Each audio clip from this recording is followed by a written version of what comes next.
My insane girlfriend drunkenly confessed to my friend that she is pregnant from her ex and plans to make me take care of the baby. All right, so here's how it all started. One night, we were at this party that some friend of ours threw. It was nothing too fancy, just your usual hangout with people from school, you know?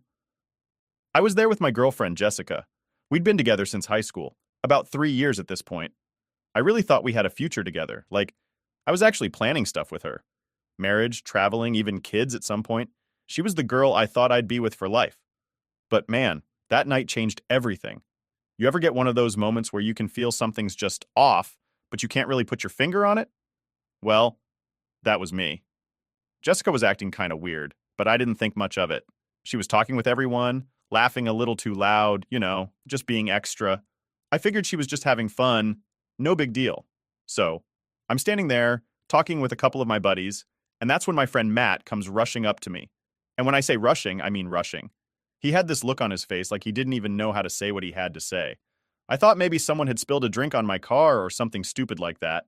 But nope, it was way worse than anything I could have imagined. Matt grabs my arm, pulls me aside, and goes, "Dude, I need to tell you something. Like, now." At this point, I'm starting to get a little freaked out because Matt's normally the chillest guy I know. He doesn't get worked up over much, so seeing him like this made my stomach drop. I'm like, "All right, man, what's up?" And he hesitates for a second, looks around to make sure no one's listening, and then he says it. Jessica just told me she's been hooking up with Ryan. Now, for context, Ryan is her ex-boyfriend from freshman year.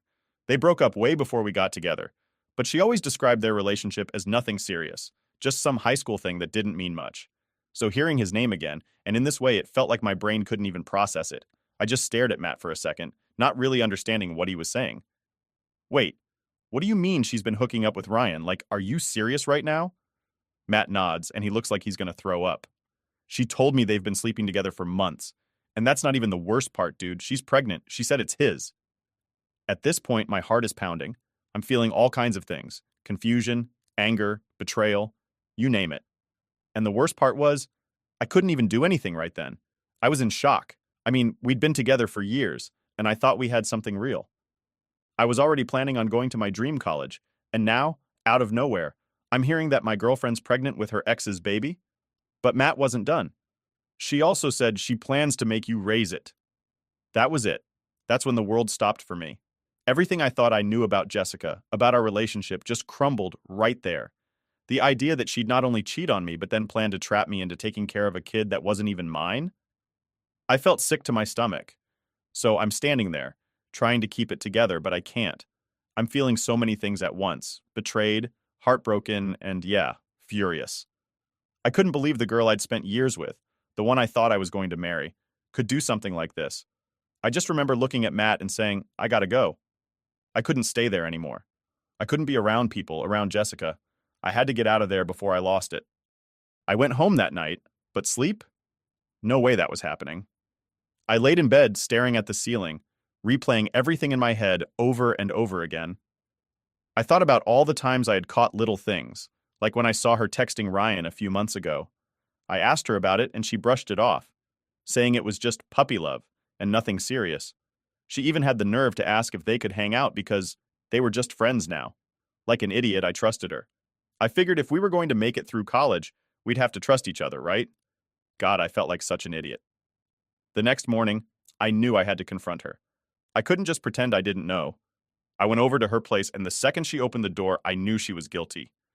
She tried to act surprised, like she didn't know why I was there, but I could see it in her eyes. She knew. I sat down on her couch, my heart racing, and I just asked her straight up, "Did you tell Matt you've been sleeping with Ryan?" Her face went pale. She tried to play dumb, laughing it off, saying something like, "Oh, that? I was just joking around. I was drunk and I thought it would be funny." I wasn't laughing. "You think it's funny to say you're pregnant with someone else's baby and that you're going to make me take care of it? You think that's funny?" She froze, and for a second, I thought maybe, just maybe, it was some twisted joke. But then I saw her eyes dart toward the door like she was ready to run. That's when I knew it was all real. I didn't even give her time to lie anymore. I pulled out the pregnancy test I'd picked up on the way over and tossed it on the coffee table. "Take it." Her hands started shaking, and that's when she broke down. "I'm sorry, okay? I messed up. It was only once. I don't even know if it's his for sure, but I need you, please. You're the better guy. I know you'd be a great dad. I couldn't believe the nerve of her. She was sitting there, crying, trying to make me feel bad for her when she's the one who betrayed me. I stood up and she grabbed my arm, begging me not to leave. But I couldn't stay, not after that. I'm done, I told her. We're done. You made your choice, and now you gotta deal with it. As I walked out, she kept calling after me, saying she loved me, saying it was all a mistake. But I couldn't even hear it. All I could think about was how I'd wasted 3 years of my life with someone who didn't even respect me enough to be honest. And that was just the beginning of the nightmare. So after that whole mess with Jessica, things just kept getting worse. I was trying to move on, but she wasn't having it. Like, I thought breaking up with her would mean things were over, but apparently she didn't get the memo. It's like she couldn't accept the fact that I wasn't coming back no matter how clear I made it. A few days after I left her place, she started blowing up my phone. Calls, texts, everything. She kept saying she wanted to explain or fix things, but honestly, there was nothing left to fix. The trust was gone. It was all gone. I'd see her name pop up on my screen and my stomach would just drop. I couldn't even bring myself to answer. I knew it would just be more of her trying to manipulate me into taking her back, or worse, trying to convince me to raise this kid that wasn't even mine. But the thing is, she didn't stop at just calling me. No, she took things up a notch. One evening, I was chilling at home, trying to just distract myself from everything, when my mom called me from downstairs. She sounded annoyed, so I knew something was up. I went down, and there she was, Jessica, standing on my doorstep, crying her eyes out, begging to talk to me. My mom didn't know the full story at this point, so she just looked confused. But I knew exactly what was going on. I walked down the stairs, and Jessica just launched into this whole emotional breakdown, saying how scared and alone she felt, how she made a mistake, and that she needed me. It was a mess. I wasn't ready for it, honestly. I mean, how do you even respond to that when you're the one who got stabbed in the back? But I knew I had to stay strong. I told her straight up that there was nothing left to talk about. We were done. Over. I didn't want to be with someone who could do that to me. She started crying harder, of course, trying to guilt-trip me like always. She begged me to just listen, and I figured maybe if I gave her 5 minutes, she'd leave me alone after. Spoiler, that didn't happen. So we went up to my room to talk, and the second she sat on my bed, it was like someone turned on a faucet. She started bawling again, saying how she still loved me and how Ryan didn't mean anything to her. She kept saying it was just one mistake, and that she wanted me to be the one to raise the baby because I'd be such a good dad. I could barely keep my cool at this point. I mean, really? I told her, as calmly as I could, that I wasn't interested in raising her ex's kid, no matter what. I wasn't even interested in being with her anymore. She couldn't understand why. She actually asked me why I wouldn't stay with her if the baby was mine, like she was expecting me to just forget the cheating. I just sat there, staring at her, completely stunned that she didn't get it. So I told her again, slowly, that I wasn't going to be with her even if the baby turned out to be mine. She tried arguing, saying it was just one time, and that she made a mistake, but I wasn't having it. Finally, after what felt like hours of this back and forth, I asked her to leave. She didn't want to go, but I told her there was nothing more to say. We were done. I had to practically push her out the door. She was still crying, still begging for another chance, but I just couldn't take it anymore. I needed her out of my life. But here's the thing. She didn't stop. Over the next few weeks, she kept showing up at my house unannounced, calling me nonstop, texting me about random stuff that had nothing to do with the baby. It was like she was trying to act like we were still together, even though I made it clear that we were over. There was this one time, this was probably the worst of it, where she showed up at my house at like 10 p.m. I was in my room, minding my own business, when I heard a knock on the door. I figured it was my mom or dad, but when I opened it, there was Jessica, standing there with this weird, desperate look on her face. Before I could say anything, she stepped into my room and tried to kiss me. I pushed her back, completely caught off guard. I couldn't believe she thought that was okay. I told her again, as firmly as I could, that we weren't together, and that I didn't want her showing up like this anymore. She got all teary-eyed again, saying she was so sad, and that the baby could feel her sadness or some nonsense. She kept trying to use that as an excuse to hang out with me. I had to stand my ground. I told her she needed to leave, and if she kept pulling this, I'd have to block her completely and cut off all contact. That seemed to finally get through to her, at least for a little while. But the worst part was, even though I knew I had to cut her out, it still hurt. Every time I saw her face or heard her voice, it reminded me of everything we were supposed to have. We were supposed to have a future together, and now all I could see was the betrayal. It was like this constant tug of war in my head. One part of me still wanted to be with her, the girl I thought I knew, but the other part of me knew that she wasn't that person anymore. Eventually, after what felt like forever, the results of the paternity test came back. I remember the exact moment I got the call. My heart was pounding in my chest as the doctor on the other end of the line confirmed what I already knew deep down. The baby wasn't mine. Relief and sadness hit me at the same time. On one hand, I was glad I wasn't tied to Jessica for the rest of my life, but on the other hand, it was the final nail in the coffin of our relationship. There was no coming back from this. Not that there ever was. I thought that would be the end of it, but Jessica, she had other plans. She kept trying to convince me to be the father anyway, because according to her, I was still the better choice. I told her to talk to Ryan since he was the real father, but she admitted that he didn't want anything to do with the baby and wanted her to terminate the pregnancy. I stood my ground. I told her it wasn't my responsibility anymore. She made her choice, and now she had to deal with it. But even then, it didn't feel good to say it. Deep down, it hurt, knowing that this kid would grow up without a dad. But I wasn't going to let her guilt me into being a part of this mess. It was a weird mix of relief and pain. I wasn't trapped with her, but it still hurt knowing that everything I thought we had was gone for good. Update 1. After everything that had already happened, I thought things couldn't get any crazier. I really did. I figured once the paternity test came back and proved I wasn't the father, Jessica would get the picture and finally leave me alone. But if there's one thing I've learned, it's that I shouldn't expect anything when it comes to her. So a few weeks after I got the paternity results, I was starting to get my life back together. I had stopped answering her calls and texts, and she wasn't showing up at my house as much. It felt like things were getting back to normal, or at least as normal as they could be after everything that went down. But then, one night, I was just chilling in my room, trying to focus on my college plans when my phone buzzed. It was my dad. He never calls this late unless something's up, so I picked up right away. "Hey, what's going on?" I asked, trying to sound casual, but I could hear the tension in his voice. "Did you get a girl pregnant and ditch her?" he asked, and I could tell he was trying to keep calm. My heart sank. I knew immediately this had to be Jessica. There's no way he'd just ask me that out of nowhere. "What are you talking about?" I replied, even though I knew exactly what was going on.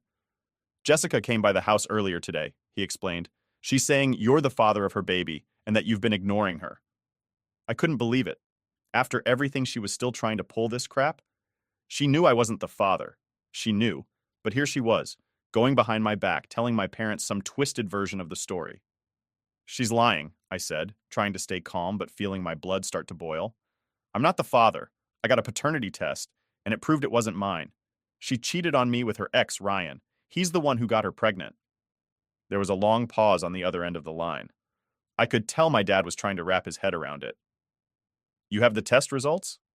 "Yeah," I said. "I have them. I'll show you if you want, but trust me, she's lying." He sighed. "All right, I believe you. I wish you'd told us sooner.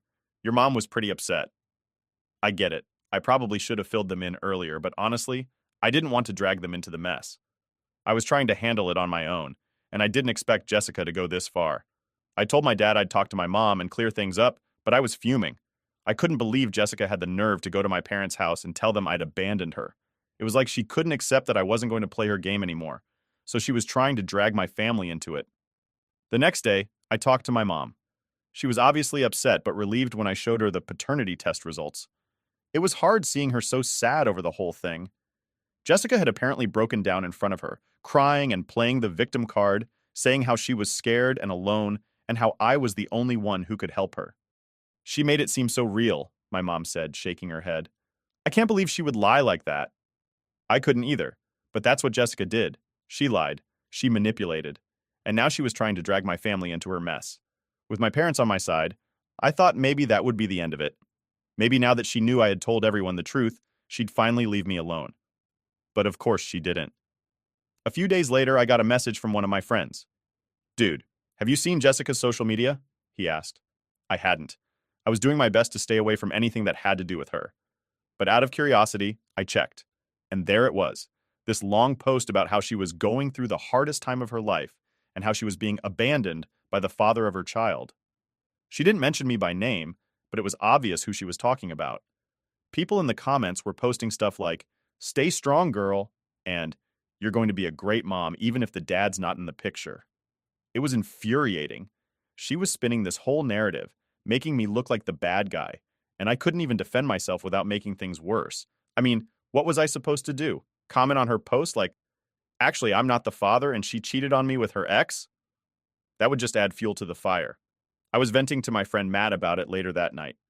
He's the one who told me about Jessica in the first place, so he's been there through all of this. Man, she's not going to stop, he said. She's trying to ruin your life because she can't handle the fact that you're not going to take her back. I knew he was right, and it sucked because there was really nothing I could do to stop her. She was going to keep telling people whatever she wanted, and I just had to live with it. The breaking point came a few weeks later when she showed up at my work. I was in the middle of my shift when I saw her walk in. My stomach dropped. I hadn't seen her in person since the whole paternity test thing, and I wasn't ready for this. She came right up to me, completely ignoring the fact that I was at work. "We need to talk," she said, her voice low and serious. I pulled her aside, trying to keep things as calm as possible. "What do you want, Jessica?" "I can't do this alone," she said, her eyes welling up with tears. "You were supposed to help me. You were supposed to be there for me." "I'm not the father," I told her, for what felt like the millionth time. "I've done everything I can. You need to let this go." She didn't listen. She just kept going on and on about how scared she was, how she didn't know what to do without me. It was like she didn't even hear me when I said we were done. "I'm not going to be a part of this," I said firmly. "You need to figure this out with Ryan. I'm not going to raise his kid." That's when she lost it. She started crying, loudly, right there in the middle of my work. People were staring, and I felt like the ground was falling out from under me. I wanted to disappear. "I love you," she yelled through her tears. "You're the one I'm supposed to be with." It was a nightmare. I had to call my manager to get her out of the building, and the whole time she was screaming about how I was abandoning her and the baby. I could feel everyone's eyes on me, judging me, even though I knew I hadn't done anything wrong. That night, I knew I had to cut all ties with her completely. I blocked her number, her social media, everything. I told my parents not to answer if she showed up again, and I told my friends to stop telling me what she was posting online. I just couldn't deal with it anymore. I thought I could get through it all quietly, but Jessica had other plans. Update 2. Alright, so after that meltdown Jessica had at my work, I thought I'd hit rock bottom with her antics. But oh man, I had no idea how much worse it could get. You'd think after getting her kicked out of my job and blocking her on everything, she'd get the message. She didn't. Not even close. A few days after the whole work incident, I was at home, finally starting to feel like I could breathe again. I'd cut her out, blocked her number, deleted her from all my social media. I wasn't hearing from her directly anymore, so I thought I was in the clear. But then, my mom called me into the living room. She had this weird look on her face, like she didn't know how to say what she was about to say. "Your dad and I got something in the mail today," she said, holding out this envelope. I took it and opened it up, and my stomach dropped. It was a letter from a lawyer.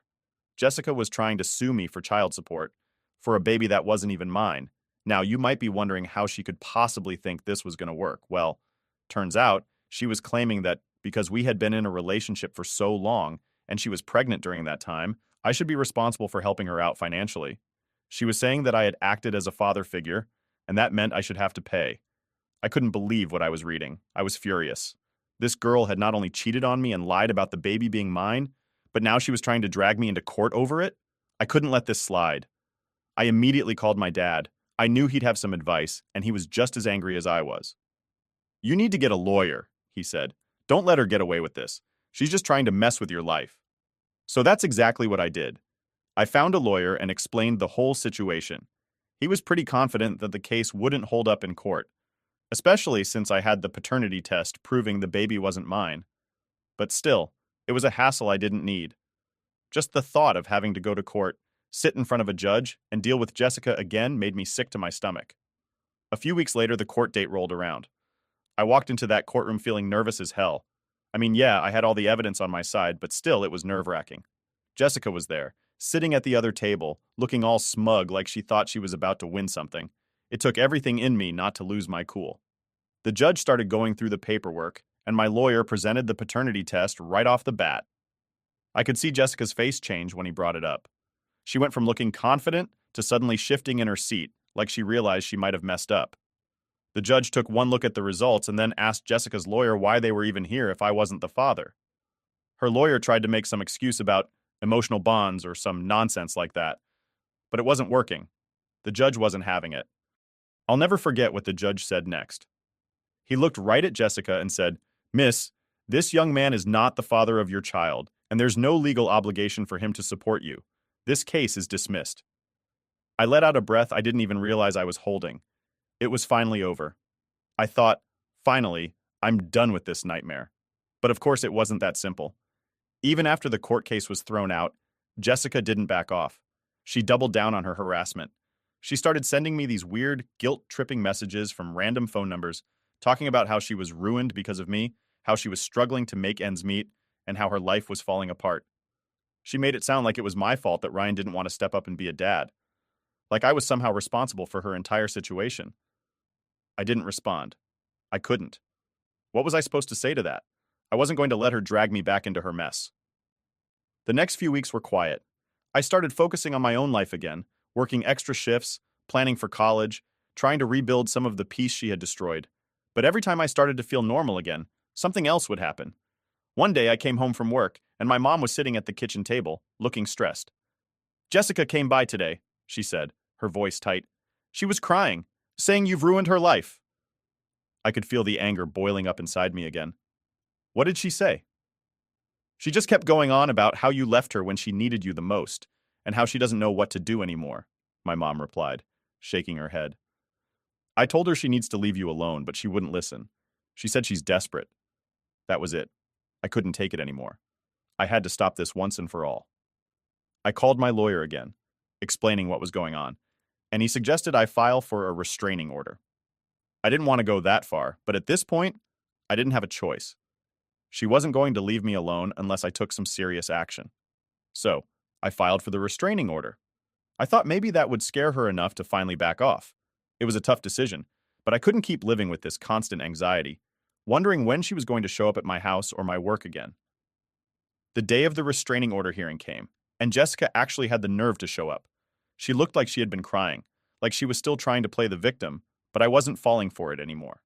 I told the judge everything, how she had been harassing me, showing up unannounced, spreading lies about me, and even trying to sue me for child support. The judge didn't take long to make a decision.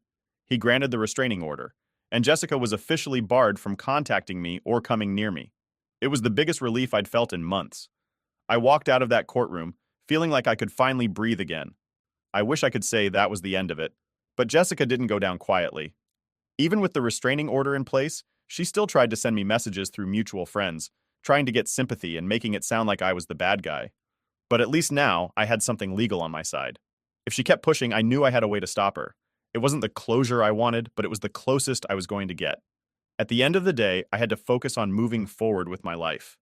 I had dreams, goals, and a future ahead of me that didn't involve her. For the first time in what felt like forever, I was free. Update 3. So, after getting the restraining order, I thought things were finally calming down. For the first time in months, I could actually focus on my life and not constantly worry about Jessica popping up out of nowhere. The whole ordeal had left me pretty messed up mentally, but I was determined to move on and put all that behind me. I figured I'd done everything I could to keep her out of my life, and that was it.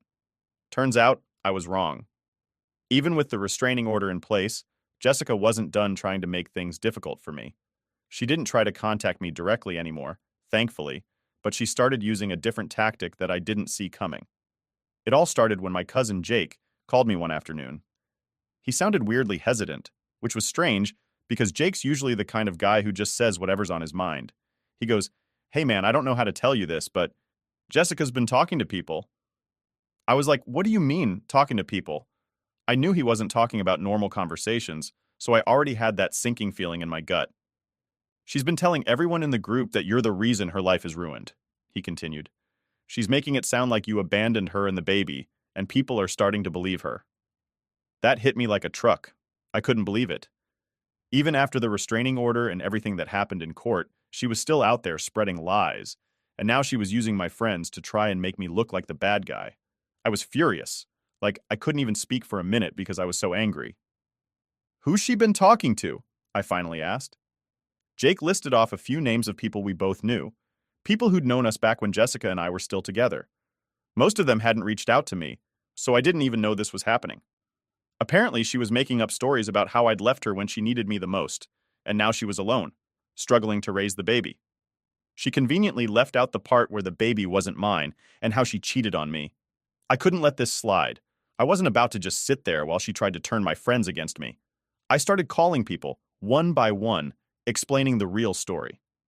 Most of them believed me, especially after I mentioned the paternity test and the restraining order, but a couple of them were already pretty far gone, too deep in Jessica's web of lies. I got messages like, "Dude, she's really struggling and you just left her? That's harsh." Or, "I don't know, man. Maybe you could have helped her out more." It was like no matter how much I explained, some people just couldn't understand the whole picture. They saw Jessica as this poor, helpless girl who got left behind, and no matter what I said, they couldn't let go of that image. But the worst part? There were a few people who outright told me they didn't want to hang out with me anymore. These were people I'd known for years, and suddenly, because of Jessica's lies, they were distancing themselves from me. It was like I was losing friends left and right, and there wasn't much I could do about it. It was frustrating, to say the least. I tried not to let it get to me, but after a while it started to wear me down. I couldn't believe how one person could cause so much damage to my life, even after I thought I was free from her. But despite all that, I wasn't about to let her win. I decided to keep my circle small and focus on the people who actually believed me and supported me. Jake was a huge help during this time, always backing me up and calling people out on their crap when they tried to defend Jessica. He had my back when I needed it the most, and honestly, without him, I don't know if I would have gotten through all of this as easily as I did. Still, things weren't perfect. The rumors kept floating around, and I had to hear from random people about the things Jessica was saying. But I kept my distance and focused on myself. I started preparing for college again, picking up extra shifts to save up some money.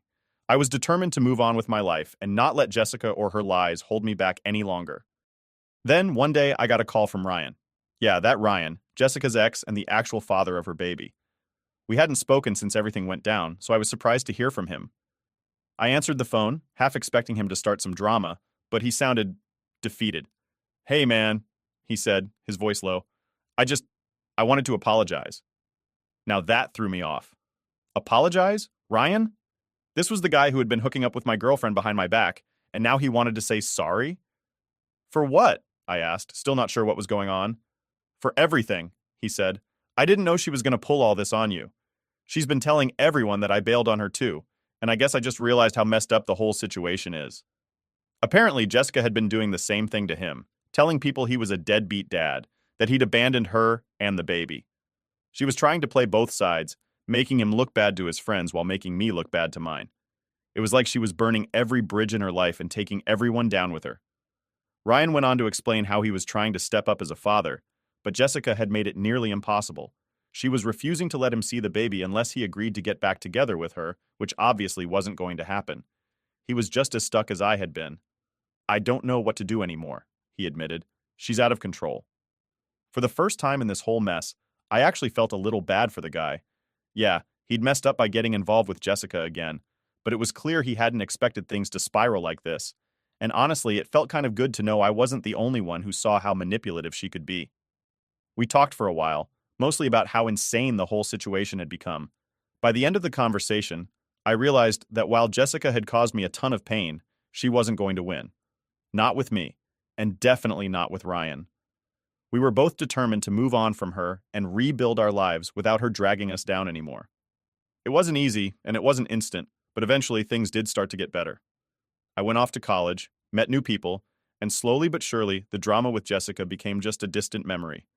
Every now and then, I'd hear about her through mutual friends. She'd post something cryptic on social media or try to stir up more drama, but I didn't care anymore. I was finally free, for real this time.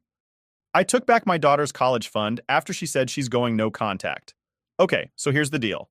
I'm a single mom, 45F, with 2 kids, Ella, 18F, and Jake, 16M. Life hasn't exactly been a walk in the park for us, especially after my husband passed away when the kids were really young. I mean, I'm talking about when they were barely old enough to understand what was going on. So, yeah, it's just been me for the last 12 years holding everything together. I think it's important to mention up front that when my husband passed, he left behind a life insurance policy. I guess that was his way of making sure we were going to be okay, you know? And I don't want to sound ungrateful or anything. It definitely helped. But the truth is, money doesn't last forever, and life doesn't get cheaper just because you have a little cushion in the bank. I had to be smart about it. The first thing I did was make sure the basic stuff was covered. house payments, groceries, bills, just the usual stuff that you've got to deal with. But what really kept me awake at night was making sure that my kids wouldn't be stuck in a financial hole when they grew up, especially with how expensive college is nowadays. And since Ella had always been super into school, I knew college was definitely going to be in her future. So I made a decision early on to set aside part of that life insurance money into a college fund for both Ella and Jake. The goal was simple. I didn't want them drowning in debt after school. That college fund became the center of everything I did. It's not like we lived a glamorous life, but I made sure the bills were paid, food was on the table, and the rest of the money went into that fund. There were no extravagant vacations, no big purchases, and honestly, I barely bought anything for myself. Don't get me wrong, it wasn't like I was miserable or anything. I just had my priorities straight. It was all about making sure my kids were going to have a solid future. Ella, from a young age, was always talking about getting into one of those prestigious colleges. You know, the kind you see in movies, where everyone's got perfect dorm rooms, and they walk around campus with books under their arms, looking all smart. She was obsessed with the idea, and I honestly couldn't have been prouder of her for dreaming big. I mean, I wanted that for her. I wanted her to go somewhere that would open doors and give her the kind of opportunities I never had growing up. And we talked about it a lot. Over the years, we had countless conversations about college and the importance of education. She knew the sacrifices I was making, and I always made sure she understood that the money I was saving was specifically for her and Jake's future. I didn't want there to be any misunderstandings. The college fund was off limits for anything else. Now, I'll be the first to admit, things weren't always perfect between me and Ella. I mean, what mother-daughter relationship is, right? She's a teenager, and with that comes the usual drama. But for the most part, we got along fine. And I always thought we had a pretty close bond. We'd have our arguments here and there, like any family does. But nothing ever felt like it was tearing us apart. But I guess looking back now, I should have paid more attention to the little changes. It's easy to ignore things when you're just trying to keep the day-to-day going. You get caught up in work, making sure the house isn't falling apart, and just managing life in general. But when I think about it now, I can see there were some red flags I probably should have noticed earlier. Ella started hanging out with a different crowd during her last year of high school. Nothing too wild, but just different from the friends she used to have. I didn't think much of it at first. Kids grow up and their interests change, right? But I could see that she was starting to pull away from me a little. She wasn't as open with me as she used to be. We weren't having those long talks like we used to, where we'd sit in the kitchen and she'd tell me about her day or her plans or whatever was on her mind. Those moments just kind of stopped. And then there was her attitude. Now, I don't want to sound like I'm complaining about normal teenage stuff because I get it. Teenagers are moody. But Ella started saying things that really hurt. She'd snap at me over small things like asking her to clean her room or help with dinner, saying that I was smothering her or treating her like a baby. It stung, but I figured it was just a phase and that she'd come around eventually. I mean, we all go through that, don't we? Still, it was hard not to notice that she was pulling further and further away, and I couldn't help but feel like there was something else going on. It wasn't just normal teenage rebellion. It felt bigger, like there was something she wasn't telling me, and I couldn't quite put my finger on what it was. Then she started dating Matt. That's when things really started to shift. I had met him a couple of times, and he seemed okay on the surface. Polite enough, didn't seem like trouble or anything. But after they started spending more time together, Ella changed. She wasn't just moody or distant anymore. She was flat out cold. She'd go from ignoring me to snapping at me for the smallest things. It felt like I couldn't do anything right, no matter how hard I tried. Every time I brought up college or her future, she'd shut the conversation down and say I was stressing her out. It was so out of character for her. I started to feel like I didn't even know my own daughter anymore. I wanted to ask her if something was wrong, if there was something going on between her and Matt, but I was scared of pushing her further away. It's a fine line to walk when your kid's growing up. You want to be involved, but not overbearing. And to be honest, I didn't want to believe that things were getting that bad. I thought it was just a rough patch we'd get through eventually. But deep down, I was worried. The more distant she got, the more I started questioning myself. Had I done something wrong? Had I missed something important along the way? I've always tried my best as a mom, but seeing her slip away like that, it made me feel helpless. And all this time, that college fund was still sitting there, untouched, waiting for her. I never imagined that the very thing I worked so hard to build for her would end up being a point of tension between us. But it's funny how life works sometimes. Just when you think you've got everything figured out, things take a turn you never saw coming. So things really started shifting when Ella began dating Matt. I'll admit, at first, I didn't think too much of it. He seemed like a regular guy, a bit older than Ella, but nothing that raised any major red flags at the time.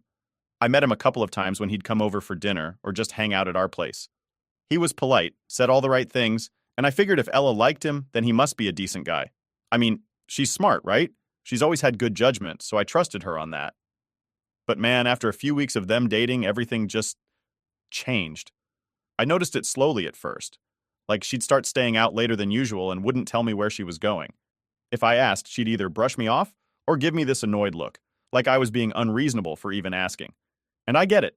She's 18, almost an adult. But I don't think it's crazy to want to know where your kid is, you know? It wasn't just her being out late, though. It was her whole attitude. She became distant, like she didn't want to talk to me anymore. Before Matt came into the picture, we used to have these talks in the kitchen about school, about her future, just regular stuff. But those moments got fewer and fewer, and when I tried to bring it up, she'd get defensive. She'd say things like, "Mom, you're suffocating me," or "You treat me like I'm still a little kid." That one hurt, honestly, because I thought I was giving her enough space. One night, we had a small argument over something trivial. Like, I think I asked her to help out with the dishes or something, and she just exploded. Out of nowhere, she started going off about how I'm always on her case, how I never let her do anything, how I treat her like a baby. She even accused me of trying to control her life, which is so far from the truth. All I've ever tried to do was make sure she had the best possible future. That's when I started getting worried about Matt. I didn't know if he was saying things to her or if she was just influenced by him in some way, but it felt like her entire personality was shifting the longer she spent with him. Like this wasn't the Ella I knew, the Ella I raised, and I had no idea how to get through to her because every time I tried, it turned into another fight. And the thing is, I wasn't just imagining this stuff. Even Jake noticed it. He's a pretty quiet kid, but one day he came to me and said, "Mom, what's going on with Ella? She's always so mad now." That broke my heart because if Jake, who barely says a word most of the time, could see it, then I knew I wasn't overreacting. Something was definitely up. The more time Ella spent with Matt, the worse things got at home. She'd disappear for entire weekends and barely text me back when I'd check in. I tried to talk to her about it, but it always ended the same way, with her telling me I was being too controlling or treating her like a kid. I didn't even know how to respond anymore. I didn't want to push her further away, but I couldn't just sit there and let her slip out of my life like that either. I started to wonder if Matt was really the problem, or if it was just part of her growing up and me having a hard time letting go. You know those late night thoughts when you're lying in bed, trying to make sense of things? But deep down I knew it wasn't just about her growing up. This wasn't the natural teenage rebellion everyone talks about. This felt different.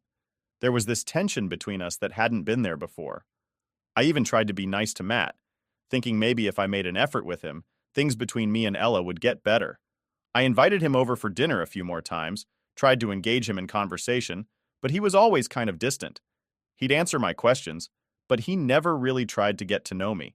It was like he was just there to be with Ella and didn't care about building a relationship with me or Jake. And honestly, the more I saw them together, the more uneasy I felt about their relationship. There was something about the way he seemed to have this influence over her. It was subtle, but it was there. It wasn't just that Ella was being rude to me either. She stopped caring about her future, too. All those dreams she had of going to a good college, getting a degree. Suddenly, none of that seemed to matter to her anymore. Anytime I brought it up, she'd roll her eyes and say things like, "I'll figure it out, Mom," or "Stop stressing me out about it." I started feeling like I was the only one who still cared about her future, and that scared me. College was always the plan. It's what we talked about for years. How could she just suddenly not care? One night, I decided to sit her down for a serious talk. I didn't want to fight with her. I just wanted to understand what was going on in her head. I asked her about college, about Matt, about why she'd been acting so distant. And I swear, the look on her face, it was like I was a stranger to her. She didn't say much, just kept repeating that I was overreacting, that everything was fine, and that I needed to stop worrying so much. But I couldn't stop worrying. I mean, how could I? This was my daughter, the same kid who used to talk about her dream school and all the things she wanted to achieve. And now, it was like she didn't even care anymore. I couldn't just sit back and watch her throw all that away without trying to help. So I asked her, straight up, if Matt had something to do with this change. If he was saying things that made her pull away from me. If he was influencing her decisions. And that's when she completely blew up. I'd never seen her so angry before. She accused me of not trusting her, of trying to control her relationship, and said that Matt had nothing to do with it, that it was all me. that I was the problem. I didn't know what to say.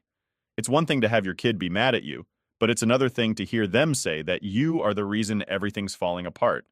I felt like I was losing her, and no matter what I said or did, it just pushed her further away. At that point, I knew something had to give. I couldn't keep pretending like everything was fine when clearly it wasn't. But I didn't know how to fix it, and I didn't know how to get Ella back. It felt like the more I tried, the worse things got.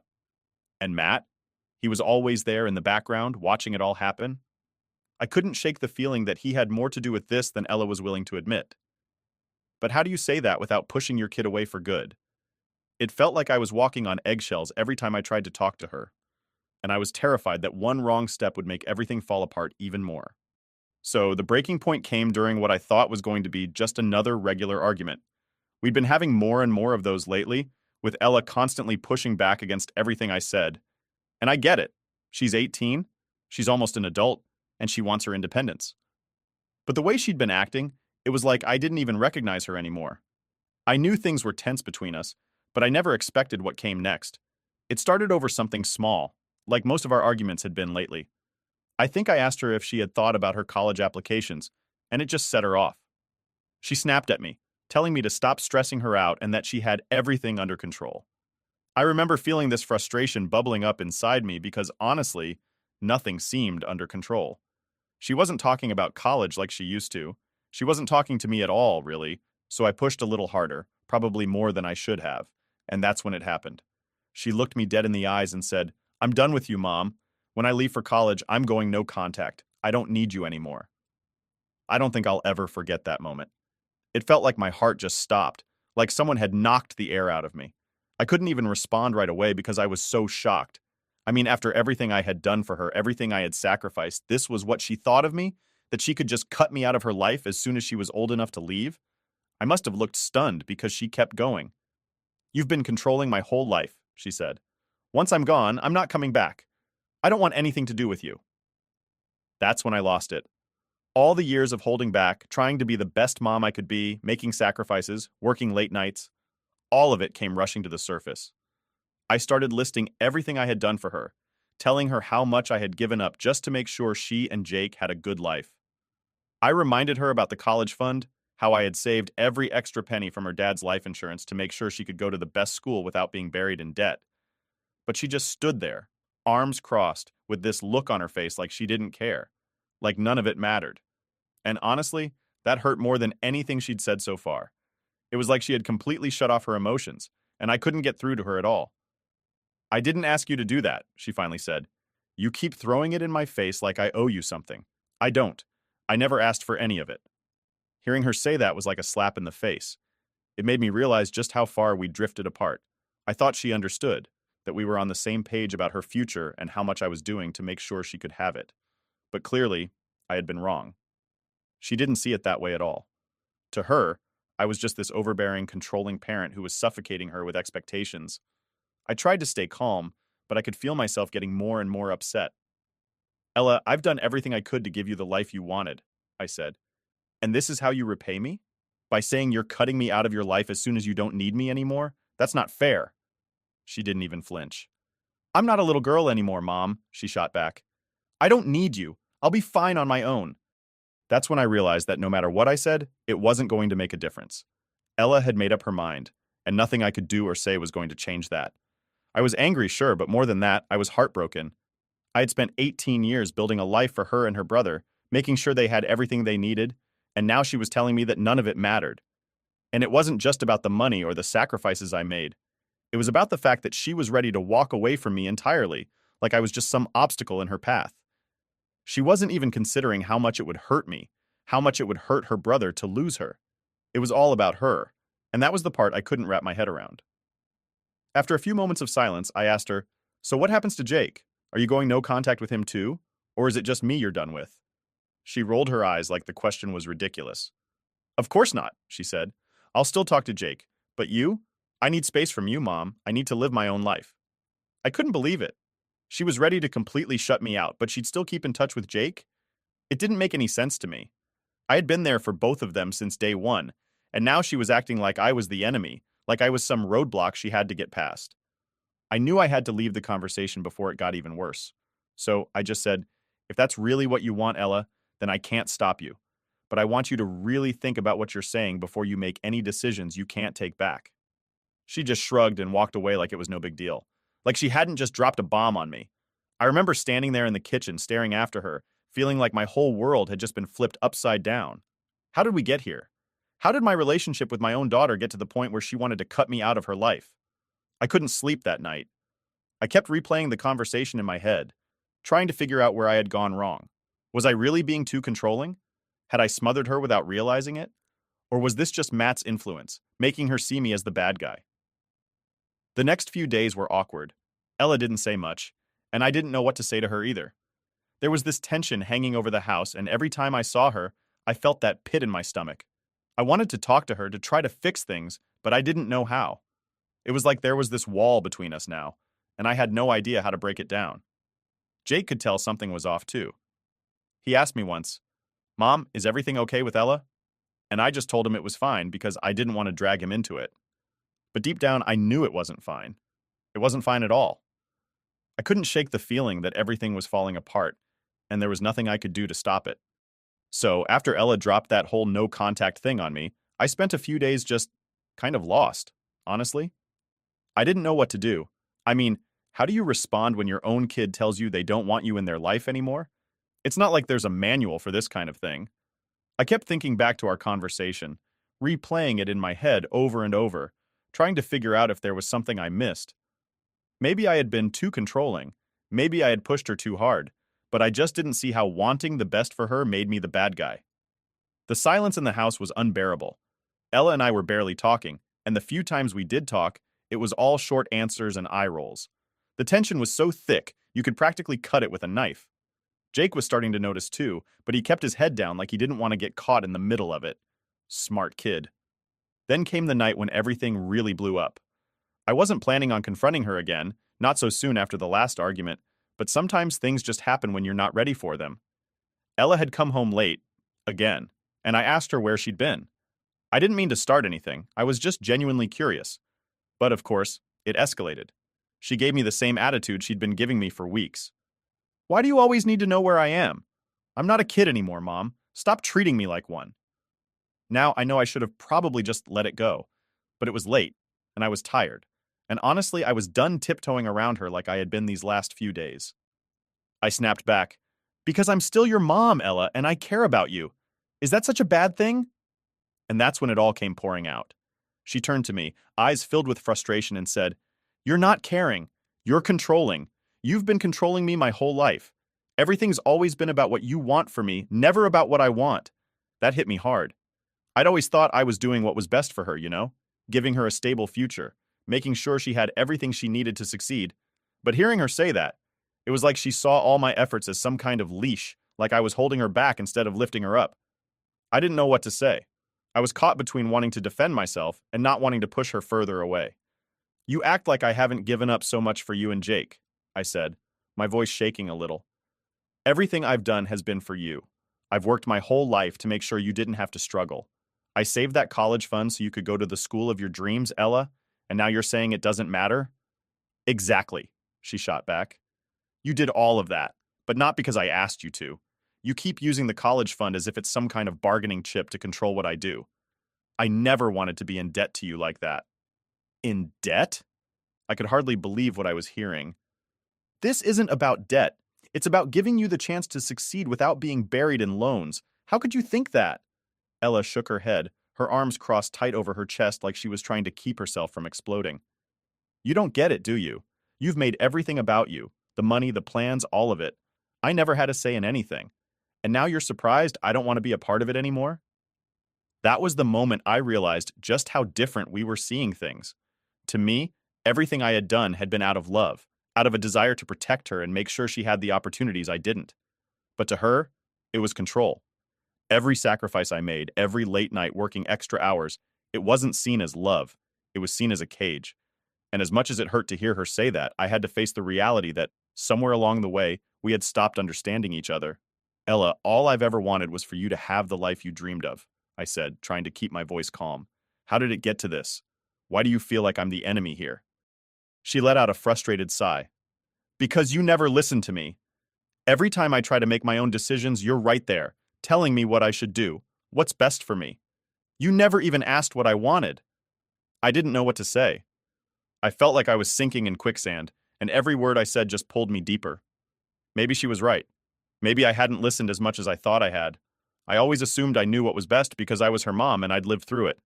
I thought that was my job, to guide her, to keep her on track. But maybe I'd been holding on too tightly without even realizing it. So what do you want then, Ella? I asked, feeling a lump in my throat. If you could have it your way, what would that look like? Her answer came fast, almost like she'd been waiting for me to ask. I just want to live my own life without you hovering over me. I want to make my own choices, even if they're mistakes. And I don't want you holding the college fund over my head like it's some reward for being the daughter you want me to be. That's when it hit me that, in her eyes, the college fund wasn't a gift. It was a weight. Something she felt like she had to earn instead of something that was there because I loved her. And that realization crushed me. I never meant for it to feel that way, I said quietly. The college fund, everything I've done, it was never about control. It was because I love you and I wanted to give you a good life. I know you love me, Mom, she said, her voice softening just a little. But I need you to let go. I need to live my life for me, not for you. There was a long silence after that. I didn't know what to say. I felt like I was standing at a crossroads, and no matter which way I turned, I was going to lose something. If I let her go, if I stopped pushing her toward the future I'd envisioned for her, was I letting her down? But if I kept holding on, I'd push her even further away. It was a no-win situation. I don't want to lose you, I finally said, my voice breaking, but I don't know how to just let go. Ella sighed, her arms dropping to her sides. You won't lose me, Mom, but I need space, and I need you to trust me. I nodded, but deep down I wasn't sure if I could trust her judgment. How could I, when every instinct I had told me she was making the wrong decisions? But maybe that was the point. Maybe she needed to make her own mistakes. And maybe I needed to learn how to step back, even if it scared the hell out of me. That night, after Ella went to bed, I sat in the kitchen for a long time, thinking about everything. About how hard I had tried to give her the best life possible, and how it had somehow turned into something that pushed her away. And I realized that maybe, just maybe, loving someone meant letting them find their own way, even if you don't agree with the path they're taking. But one thing was clear. I wasn't ready to give up on her. Not yet. So after that conversation with Ella, I spent a lot of time thinking about everything she said, about how I'd been holding on too tight, about how she felt like I wasn't giving her any control over her own life. It wasn't easy to hear, but deep down, I knew there was some truth in what she said. I've always been the kind of mom who's involved in every little detail, making sure things are going smoothly, making sure the kids are on the right track. I never thought of it as being controlling. I just wanted to help her avoid the mistakes I made when I was younger. But after that night, I had to face reality. Ella didn't want my help anymore. She didn't want my guidance. She wanted space. She wanted freedom. And she wanted to do things her way. And honestly, that scared the hell out of me. I'd spent years saving up that college fund for her, putting away money from her dad's life insurance, and working extra hours so she could go to a good school without worrying about debt. But now she was telling me she didn't care about that. She didn't care about the fund. All she cared about was getting away from me and doing her own thing. So I had to ask myself, what was the point of holding on to the college fund if she didn't even want my help? If she didn't want to be a part of my life, why should I be the one to make sure she had everything she needed for her future? I tried to put off making any decisions, but the longer I sat with it, the more it ate away at me. I couldn't stop thinking about how she'd said she was going no contact, how she planned to leave and not look back. It felt like a punch to the gut every time I remembered those words, and the more I thought about it, the angrier I got. I didn't want to be petty or spiteful, but I also didn't want to be a doormat. I mean, I had worked my ass off to give her everything, and now she was telling me I wasn't even going to be a part of her life anymore? It just didn't sit right with me. I couldn't shake the feeling that if she was serious about cutting me off, then I had no obligation to fund her future. Why should I? One evening, after another day of tense silence in the house, I decided it was time to talk to her again. I needed to lay it all out on the table, to be upfront with her about how I was feeling. It wasn't just about the money anymore. It was about respect. It was about her understanding that I wasn't just some ATM she could use and then discard when she didn't need me anymore. So I knocked on her door and asked if we could talk. She sighed, clearly not in the mood for another conversation, but she let me in. Look, I started, trying to keep my tone calm. I've been thinking a lot about what you said the other night, about wanting to live your own life, about not wanting me to be so involved. Ella didn't say anything, just stared at the floor, her arms crossed over her chest. I took that as my cue to keep going. I understand that you're ready to be independent, and I'm trying to respect that, I said. But I need you to understand where I'm coming from, too.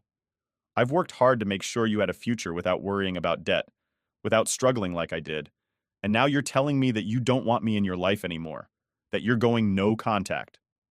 She looked up at me then, her eyes narrowing. I didn't say it like that, Mom. I just need space. You're making it sound like I'm abandoning you. It felt like that, I admitted. It felt like you were saying you don't need me anymore. And that hurts, Ella. It really does. She stayed quiet, but at least she wasn't arguing with me. So I kept going.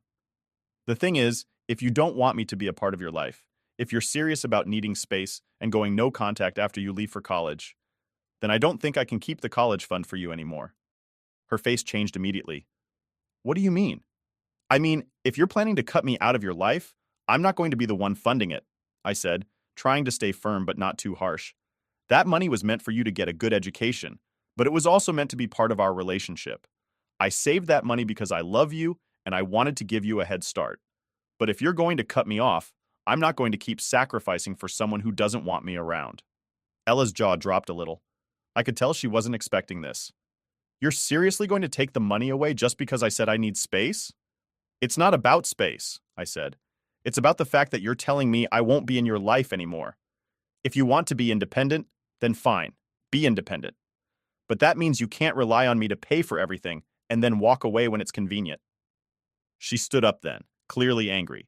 So this is your way of punishing me for wanting freedom? You're taking the money back to control me just like I said. I shook my head. That's not what this is, Ella. I'm not trying to control you. I'm trying to protect myself. I've given everything for you, and now you're saying you don't want me in your life. I can't keep giving if I'm not going to be a part of your future. She was fuming. You're selfish. You're only doing this because I'm not living up to your expectations.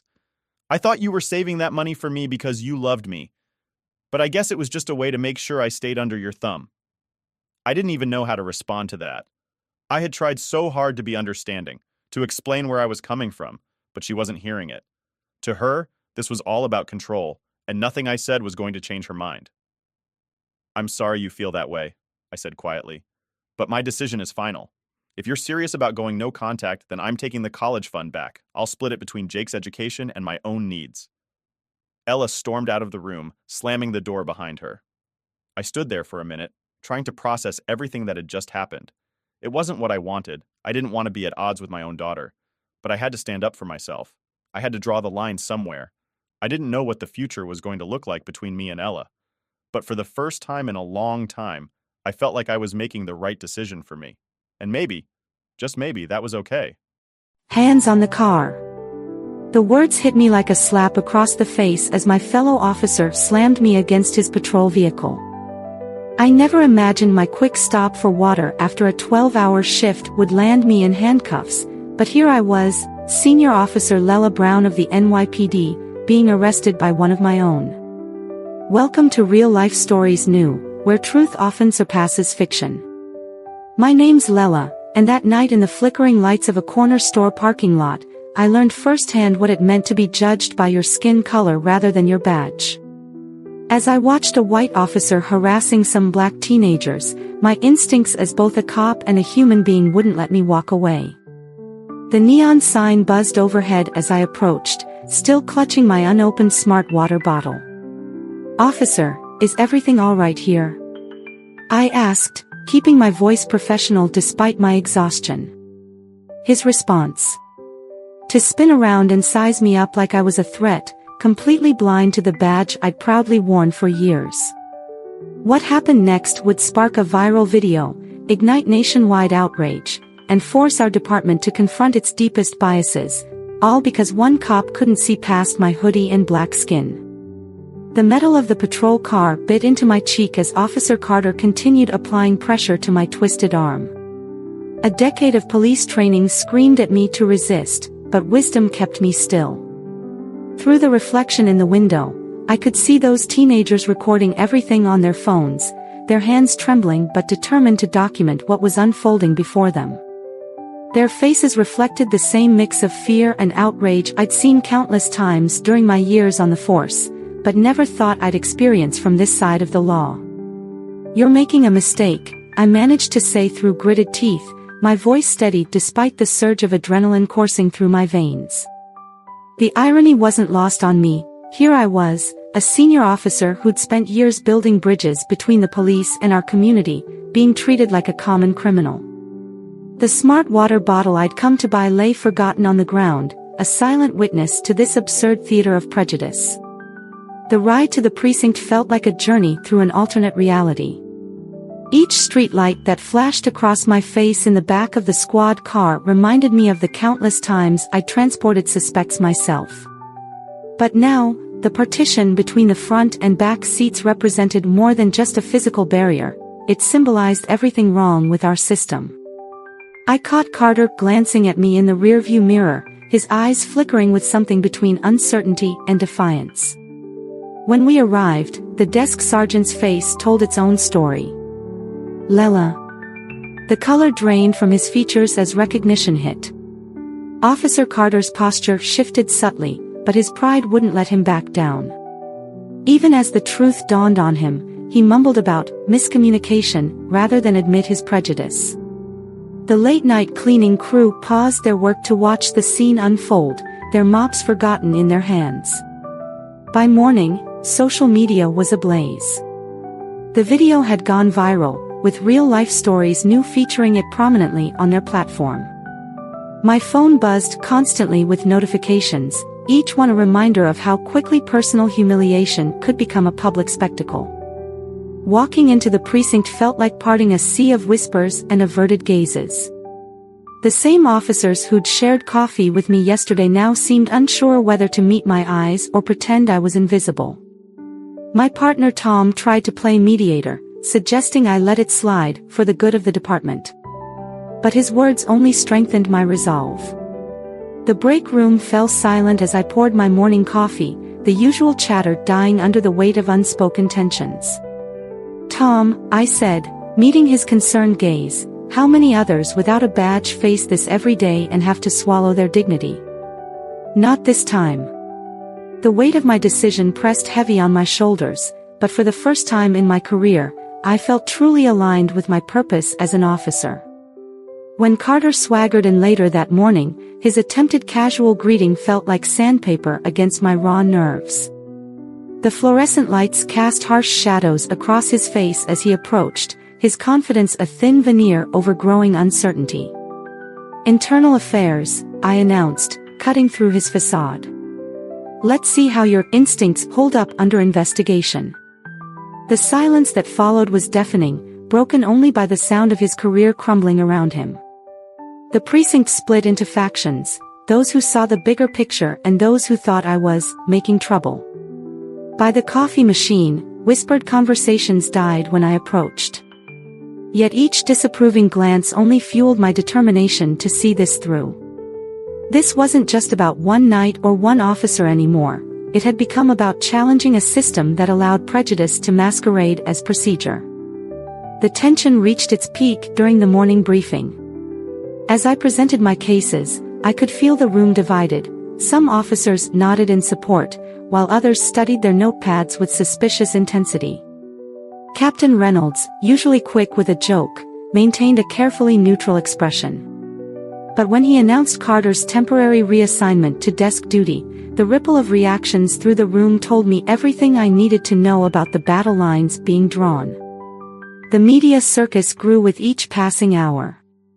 Local news vans camped outside the precinct, their satellite dishes reaching toward the sky like metal sunflowers. Social media exploded with hashtags and heated debates. Real-life stories news coverage sparked nationwide discussions about police reform and racial profiling. Through it all, I remained focused on one goal, ensuring that my humiliation would lead to real change, not just another footnote in the endless debate about police culture. The courtroom fell silent as I delivered my final statement. Your Honor, 10 years ago, I put on this badge believing it would help me protect everyone equally. That night in the parking lot taught me that even a badge can't shield us from prejudice, but it can give us the power to fight it. The verdict came down like a thunderclap. Carter was found guilty of misconduct. But watching him leave the courtroom, shoulders slumped under the weight of mandatory bias training and suspension, I realized something profound. This wasn't about punishing one officer, it was about confronting the silent biases that poison our entire system. As reporters swarmed outside, a young black teenager, one of those who'd recorded the incident, caught my eye. She was wearing an "I'm not mad, just done" hoodie, just like mine from that night. "Officer Brown," she called out, "you showed us we don't have to accept injustice, even from those meant to protect us." Her words hit harder than any court victory. That's why I'm sharing my story here on Real Life Stories New. Because change doesn't just happen in courtrooms or police stations, it happens when we're brave enough to stand up and say, enough. When we're willing to be the first domino that starts the cascade. If this story resonated with you, help us reach more people by hitting subscribe. We're just shy of 10,000 subscribers, and every voice adds strength to our mission of sharing real stories that matter. Together, we can turn moments of injustice into catalysts for change. With trembling hands, Elizabeth dialed 911, her eyes fixed on the distinguished-looking veteran quietly reading a menu at table 7. In any other circumstance, calling the police on a calm customer would seem absurd, but the weathered travel bag beside her table had triggered memories that haunted the young waitress since last year's incident. Real Life Stories New brings you another powerful tale of prejudice and redemption that unfolded one morning at Sunrise Cafe. For Amelia Carter, a decorated veteran who had faced death in combat zones, being treated as a security threat while seeking a peaceful breakfast was an irony that cut deeper than any battlefield wound. The aroma of fresh coffee and bacon filled the diner as other patrons cast curious glances at the unfolding scene. None of them could have guessed that the bag containing merely a cherished photograph would spark a chain of events that would transform their community's perspective on bias and judgment. As approaching sirens pierced the morning calm, Amelia's expression remained stoic, masking years of sacrifice that her accusers couldn't begin to comprehend. But when two officers pushed through the cafe's door, something unexpected happened. A face from Amelia's past emerged from the crowd, about to turn this simple breakfast into a powerful confrontation that would shake everyone's conscience to its core. As police officers entered Sunrise Cafe, the morning sunlight cast long shadows across Amelia's weathered face. Mom banned me from her wedding and canceled my birthday because of her fiancé. So here's the thing. I'm Carly, 18, and I'm my mom's only daughter from her first marriage.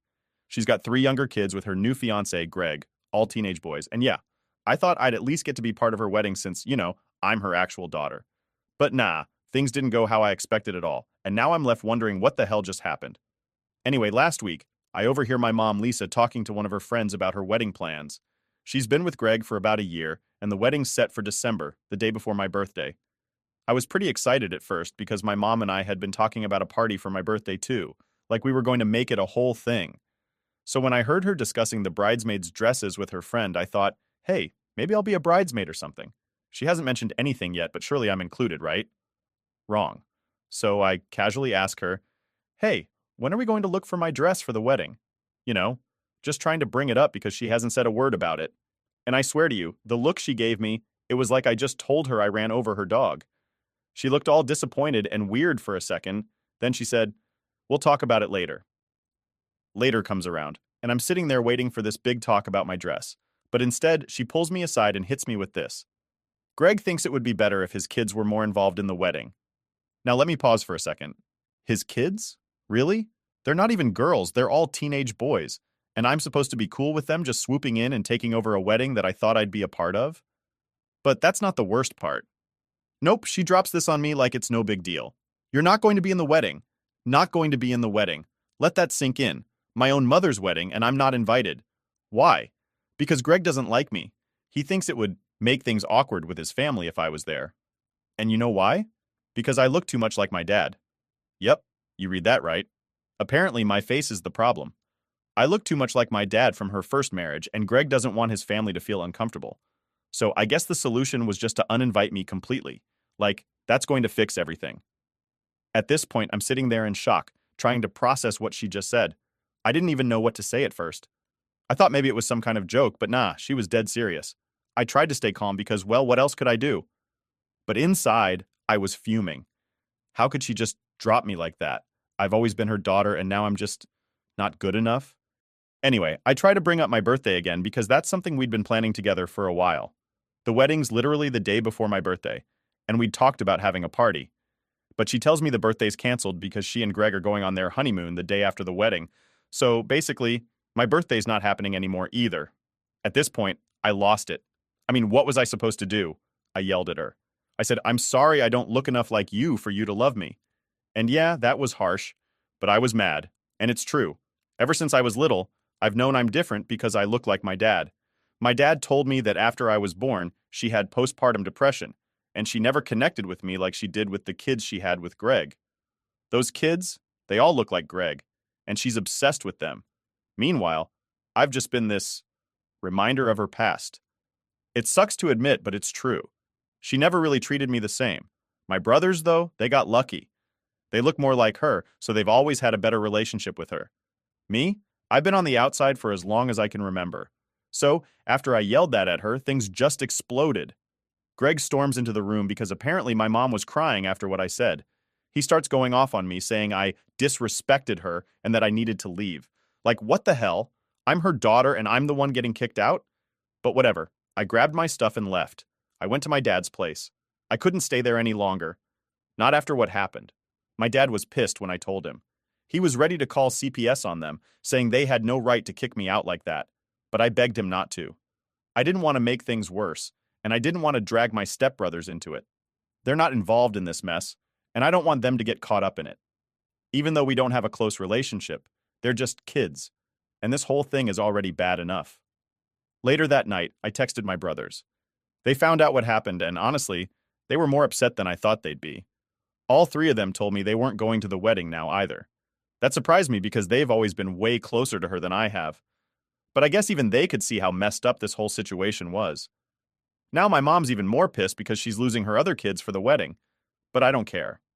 I'm not trying to fix this anymore. I've spent too long trying to be good enough for her, trying to make her happy, and I'm just done. It's still hard, though. As mad as I am, part of me still wants her to care, to change her mind. But deep down, I know she won't. Greg's her priority now, and I'm just not. It sucks, but that's where things are. I've got my dad, I've got my brothers, and I'm going to focus on them. It's not like I need her approval anymore, right? So, after everything went down, I thought maybe things would cool off. Like, yeah, I blew up at my mom, but deep down I figured she'd come to her senses eventually, right? I mean, she's still my mom. I thought there'd be a call or a text, something to at least acknowledge how messed up things were. But instead, nothing. Complete silence from her. At first, I tried to ignore it. I told myself, it's fine, I don't need her to reach out. I've got my dad and my brothers, I'll just move on. But the more days that went by without hearing from her, the more it started to mess with my head. It's like, how do you go from planning birthday parties and talking wedding stuff to completely ghosting your own kid? So one day I'm hanging out with my brothers and we're all kind of avoiding the elephant in the room. None of us are going to the wedding. I can tell they're pissed, but they don't want to say much about it because it's a weird situation for all of us. They've always been closer to mom, and now it's like they're stuck between her and me. I feel bad for them, but at the same time I'm angry too. Like, why do they get to have a relationship with her while I'm just tossed aside because I don't fit into her new perfect family? At one point, my brother Josh asks if I've heard anything from mom, and I just laugh. Nah, not a single word. It's like I don't exist anymore. He gives me this sympathetic look, but I can tell he's torn. He doesn't want to say it, but I know what he's thinking. At least she still talks to us. And honestly, that hurts more than anything. I get why they're still in touch with her. They didn't say anything to get kicked out like I did, but it just feels like another reminder that I'm not as important to her. I try to brush it off, but later that night, after everyone goes to bed, I start scrolling through my phone, looking at old pictures. You know how it is. You start looking at one thing, and then, before you know it, you're going down a rabbit hole. I find all these photos from when I was younger, from before Greg was in the picture, and it's like looking at a completely different life. There's this one picture of me and my mom at my 10th birthday party. I'm grinning, and she's got her arm around me, smiling at the camera like we're the happiest people in the world. I don't even remember the last time we took a picture like that. It's like everything changed when Greg came into the picture. At first, I didn't think much of it. I mean, Mom had been single for a while, so when she started dating him, I figured it was normal that she'd be focused on her relationship. But as time went on, it was like I became more and more invisible to her. Anytime I'd try to talk to her about something, she'd always bring it back to Greg or his kids, and when they started having kids together, it was game over. I wasn't part of the new family, and I knew it. The worst part is, I never really said anything about it. I didn't want to come off as bitter or jealous. I thought, this is what happens when your parent remarries. You just have to deal with it. But now, I'm wondering if I should have spoken up earlier. Maybe if I had, things wouldn't have gotten this bad. Maybe I wouldn't be sitting here staring at old photos, wondering why my own mom doesn't care about me anymore. Anyway, a few days go by, and my brothers and I are still avoiding the wedding topic. They haven't officially told Mom they're not going, and I think they're hoping she'll reach out to them first so they don't have to make the decision themselves. It's like they're waiting for her to make the first move. I don't blame them, though. It's a tough spot to be in, and I know they're struggling with it too. Then one day, Josh calls me. He sounds weird, like something's up, and I can already tell it's about Mom before he even says anything. He goes, "Carly, you're not going to believe this." And I'm like, "What now?" Because honestly, at this point, nothing would surprise me. Apparently, Mom called him and asked if he was still planning on coming to the wedding. When he told her he wasn't, she flipped. She started crying and saying how he was abandoning her and that she couldn't believe her own son would choose his sister over her. She kept saying how this was supposed to be the happiest time of her life and how she just wanted everyone to be there for her.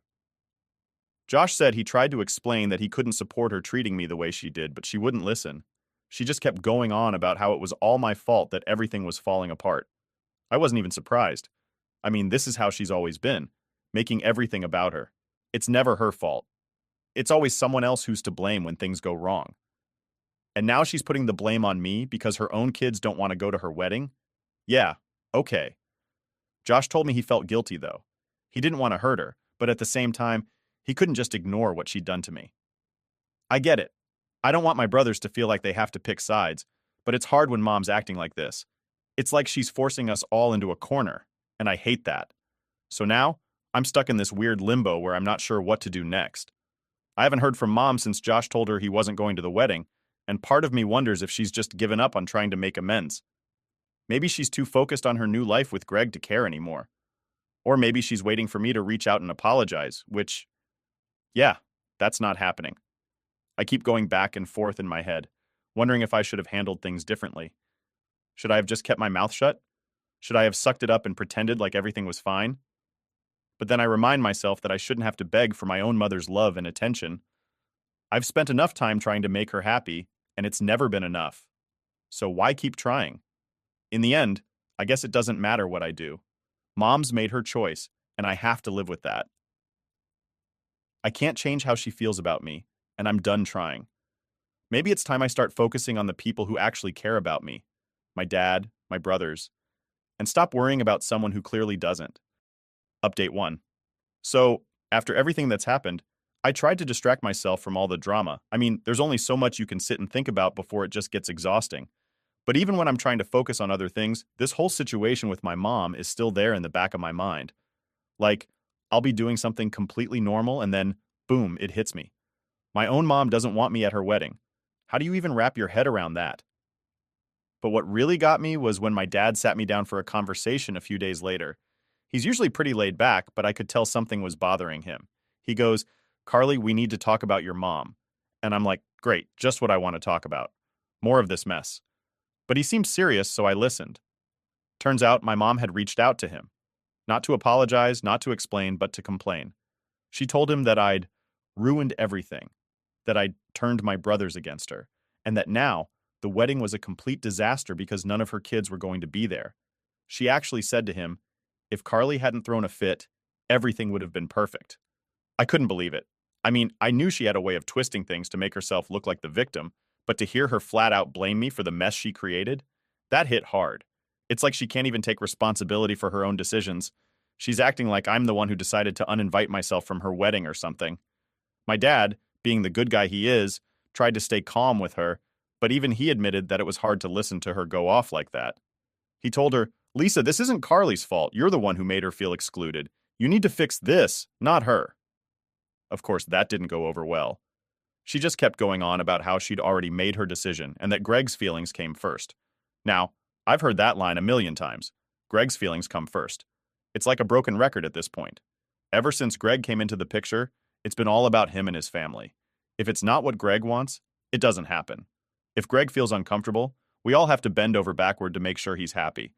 And now, I guess that includes making me disappear from the wedding so his family doesn't get uncomfortable. What makes it worse is that, in her eyes, I'm the one causing all the drama. She's painting this picture where I'm the problem child, the one who's too difficult to deal with, and Greg's just the poor guy caught in the middle of all this chaos. And honestly, that hurts more than anything. I've spent years trying to be the good daughter, the one who doesn't make waves, and now I'm being blamed for everything falling apart. After talking with my dad, I started thinking about how things got to this point. Like, when did my relationship with my mom become so broken? I used to think it was because I look like my dad, and maybe that's part of it. But now I think it's more than that. It's like she's so caught up in building this perfect new life with Greg and his kids that there's no room for me in it. I'm this constant reminder of her past, of the life she had before Greg, and I guess she just doesn't want to deal with that anymore. But here's the thing. I'm still her daughter. No matter how much she tries to push me away, I'm not going to disappear just because it's more convenient for her. And I think that's what makes her mad. She can't just erase me, and it's easier for her to blame me for all the problems than to admit that maybe she's the one who's messed up. Anyway, after my dad and I talked, I started getting more texts from my brothers. They've been checking in with me a lot more, which I appreciate, but it's also been weird. I can tell they're struggling with this too, especially Josh. He's been pretty quiet lately, and when he does talk, it's always short and to the point. I think he's trying to keep things together, but I know he's hurt by what's going on with Mom. We all are. A few days later, Josh finally called me, and we had a real conversation. He told me that he'd been thinking a lot about the wedding, and that he felt bad for not telling Mom how he really felt. He said he wanted to stand up for me, but was scared of making things worse. And honestly, I get it. It's hard to stand up to someone when they've always had control over you. But Josh also told me something that I hadn't realized before. He said, "Carly, you've always been stronger than the rest of us. You're the only one who's ever really stood up to her. The rest of us just go along with it because it's easier, but you don't let her walk all over you." Hearing that kind of threw me off. I never thought of myself as the strong one. I just figured I was the one who couldn't keep quiet anymore. It made me think about how much we've all been putting up with over the years. My mom's controlling, yeah, but it's more than that. She's manipulative in a way that's hard to explain unless you've experienced it. She makes you feel like you're the problem, like you're the one who's always messing things up, and before you know it, you start to believe it. I've spent so long trying to be good enough for her, and it's exhausting. Josh told me that he's decided not to go to the wedding, not just because of what happened with me, but because he realized that it's not worth it to pretend like everything's okay when it's not. And hearing him say that made me feel less alone in all of this. It's like finally someone else sees what I've been dealing with. But then there's my other brother, Ben, who's still kind of on the fence. He hasn't said outright that he's not going, but I can tell he's thinking about it. He's always been the peacemaker in the family, the one who tries to keep everyone happy, and I think he's struggling with the idea of letting Mom down. But at the same time, he knows what she did to me was wrong. He just doesn't know how to handle it yet. So now, we're all in this weird limbo, waiting to see what happens next. The wedding's coming up soon, and none of us are sure how things are going to play out. Part of me hopes that maybe, just maybe, my mom will realize how messed up this all is and try to fix things. But I'm not holding my breath. She's too far down the Greg rabbit hole to see what's right in front of her. All I know is, I'm not going to let her make me feel like I'm the bad guy anymore. I'm done playing that role. If she wants to choose Greg over her own kids, that's on her. But I'm not going to sit around and let her blame me for the fallout. She made her choices, and now she has to live with them. Update 2. So, after Josh told Mom he wasn't going to the wedding, things got real awkward. It wasn't just about me anymore. Now she had to deal with the fact that none of her kids were backing her up. And honestly, part of me felt guilty. Like, yeah, I didn't want to go, but I didn't expect my brothers to completely ditch her too. It's just, everything feels so messed up now, and it's hard to know what the right thing is anymore. I hadn't heard from Mom at all, and the silence was getting weird. She was basically pretending like we didn't exist. No calls, no texts, nothing. But then, out of nowhere, Ben calls me one night. He's the peacemaker, like I said before, and I could tell something was up just from the tone in his voice. "Carly, we need to talk about Mom," he said. Great, here we go again, I thought. Apparently she called him and tried to guilt trip him into coming to the wedding. Classic mom move, really. She laid it on thick, saying stuff like, "You're my son, Ben, I've always been there for you. How could you do this to me?" The usual emotional manipulation. Ben's always been the one who struggled the most with standing up to her, and I could hear in his voice that it was getting to him. "I just don't know what to do," he admitted. "I don't want to hurt her, but I also can't stand what she did to you. This whole thing feels wrong." And that's when I realized how deep the damage went. It wasn't just about me getting kicked out of the wedding or mom choosing Greg over us. It was about how for years she's been playing these mind games, making us all feel like we have to earn her love. And now it's all coming to a head because she's finally gone too far. I told Ben, "Look, you don't owe her anything. She made this mess, not you. If you don't feel right about going to the wedding, then don't go. But don't let her make you feel guilty for something that's her fault." Ben was quiet for a while, and I could tell he was wrestling with it. I get it. We've all been conditioned to think that making mom happy is the most important thing. But at what cost? At some point, you have to stop sacrificing your own happiness for someone who doesn't care about yours. After that conversation with Ben, I started to realize just how much of our lives had been shaped by mom's control. It wasn't just about her wedding or Greg. It was about how she'd always made us feel like we weren't good enough unless we were doing exactly what she wanted. And now, I was finally seeing it for what it was: manipulation. But it wasn't until I talked to Josh again that I really started to understand how deep this went. Josh called me a couple of days after Ben and I had our talk, and he sounded different, like something had shifted for him. "Carly, I've been thinking about everything," he started. "About mom, about how she's treated you, treated all of us. And I think I'm done." I didn't really know what he meant at first, so I asked, "Done with what?" "With her," he said. "I'm done letting her control my life. I'm done pretending like I don't see what she's doing. This whole thing with the wedding, it's just the final straw. I can't keep pretending like everything's fine when it's not." Hearing that from Josh was a shock, honestly. Out of all of us, he'd always been the one who was the closest to mom. He used to defend her, even when things were tough between her and me. So for him to say that, it hit hard. But it also made me realize that this wasn't just my fight anymore. We were all caught up in this mess, and we were all finally seeing things for what they were. We talked for a long time that night, and Josh opened up in a way he hadn't before. He told me about all the little ways mom had made him feel like he wasn't good enough, like he always had to prove himself to her. And the worst part was, he never even realized it until now. He just accepted it as normal. Like that's how a mother was supposed to be. But now, with everything happening, he couldn't ignore it anymore. "It's like, I've been blind this whole time," he said. "And now that I see it, I can't unsee it. I don't know if I can ever look at her the same way again." I felt the same way. It's like once the curtain gets pulled back, there's no going back to how things were before. You can't pretend everything's fine when you know it's not. That conversation with Josh really changed things for me. It made me realize that this wasn't just about me being hurt by mom's actions. It was about all of us coming to terms with the fact that our relationship with her was built on manipulation and control. And now we had to figure out how to move forward without letting her keep that power over us. The next few days were quiet.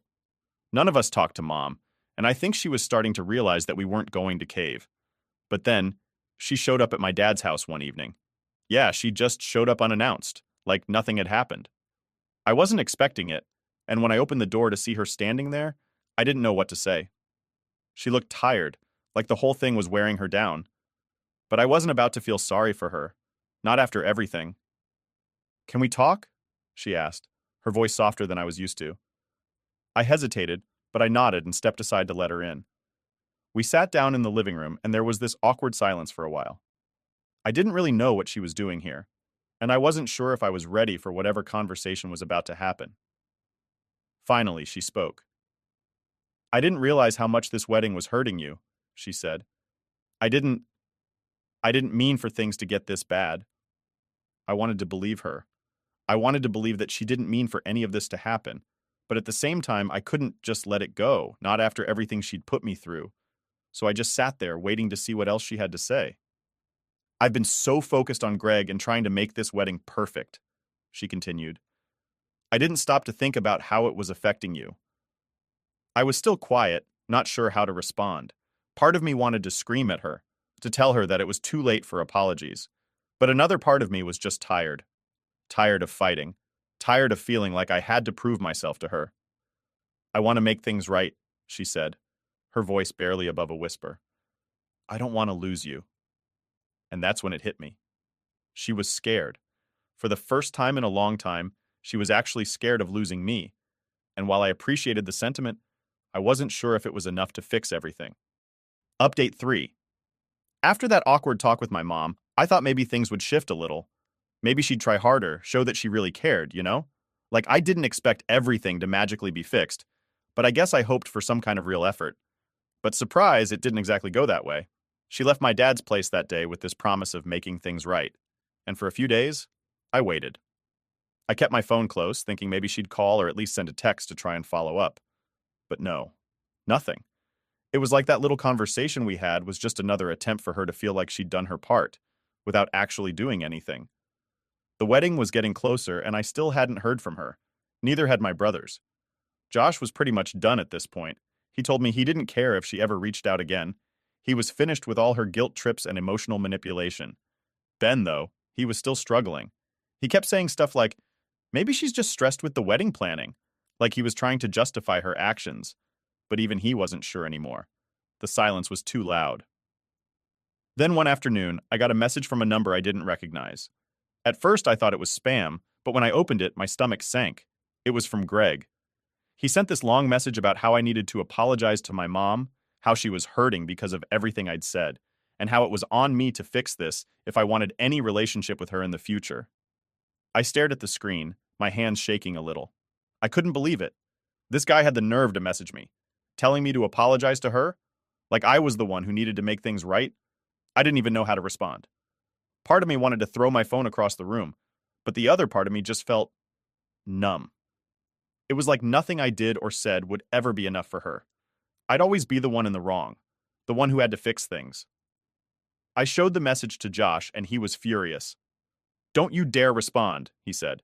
That's just another way for them to try and make you feel like crap. You don't owe them anything. And he was right. I didn't owe them a damn thing. Not after everything they'd put me through. So I blocked Greg's number. I wasn't going to let him or my mom push me around anymore. But even though I knew I was doing the right thing by cutting them off, it still hurt. A lot. The idea that my own mom was siding with this guy, letting him talk to me like that, it was like a punch to the gut. I kept thinking back to all the times I'd tried to be the good daughter, to make her proud, and it never mattered. In the end, Greg was all that mattered to her. The days kept ticking by, and the wedding was only a week away. At this point, none of us had any intention of going. Josh and I had made up our minds, and even Ben was starting to come around to the idea that maybe staying away was the best choice. But then, 3 days before the wedding, I got another surprise. This time it was from my dad. He came home from work one night looking more tired than usual.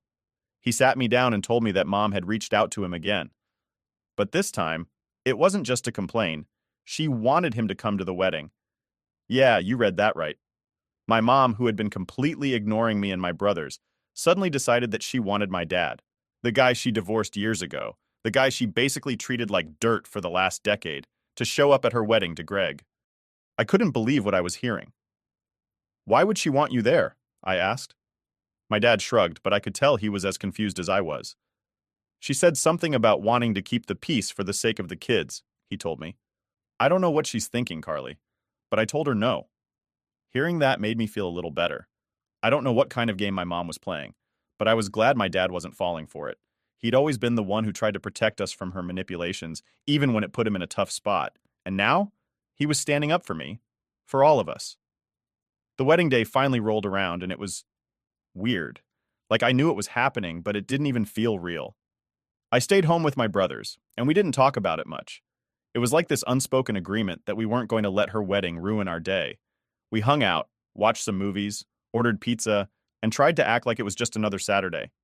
But deep down, I couldn't stop thinking about it. I couldn't stop wondering what was happening over there, what my mom was thinking, if she even noticed that her own kids weren't there. Part of me wanted to believe that she'd finally realize how much she'd messed up. But I knew better. She was probably too wrapped up in her perfect day with Greg to care. Later that night, after my brothers had gone to bed, I found myself scrolling through old photos again. I don't know why I kept doing it, but it was like I couldn't stop torturing myself. There was this one picture of me and my mom from a few years ago. We were at the beach, and I had my arm around her. We both looked so happy. It didn't even feel real anymore, like that version of us was from a different life. I guess that's the hardest part. Realizing that the person you thought your mom was, the relationship you thought you had, was never really what you thought it was. I kept holding on to this idea that things could go back to the way they were, that if I just tried hard enough, she'd see me again, care about me again. But the truth is, she'd made her choice a long time ago. The next morning, I woke up to a message from an unknown number. For a second, I thought it might be her, reaching out after the wedding. But when I opened it, it was just a photo of her and Greg, all dressed up at their wedding, smiling like everything was perfect. And that's when I knew. I knew she wasn't going to change. She was too far gone. Greg had her wrapped around his finger, and I wasn't going to waste any more time waiting for her to realize what she'd lost. So I deleted the photo, blocked the number, and went downstairs to join my brothers for breakfast. It was time to move on.